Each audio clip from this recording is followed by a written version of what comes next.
Bueno, esan genezakena azkenean direla 3 etapa oso kompleto. Lehenengo etapatikana hasita nik usteet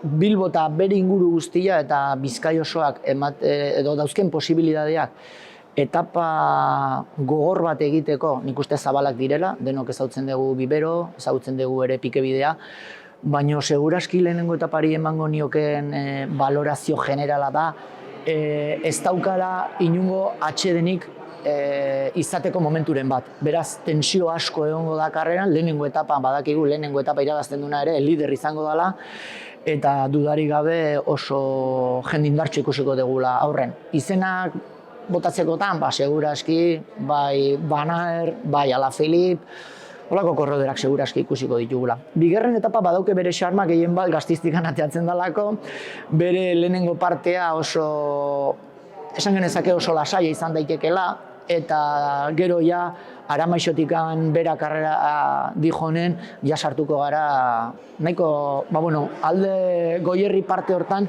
bere gogortasuna badauke, badakigu Goierri aldearen olakua dan, baina seguraski karrera emango gaitu Jaizkibel batea, betiko Jaizkibel, Hondarribitikan gora jende asko ez baitu oso ondo ezagutzen, baina gogortasuna badauke, eta dudarik gabe azkenengo kilometroak izango dira bulebar bide hortan, nahiko grupo baten egitekotan seguraski sprint bat ikusiko dugu azkenengo kilometrotan, grupo oso txiki baten, dudarik gabe liderra bertan egon beharko dela, eta bestera bateko disfrutea izango dugu. Eta hurrengoa, Zornotza eta Baiona artekua gure kostaldea. Alderrikatu egin behar dugun zerbait.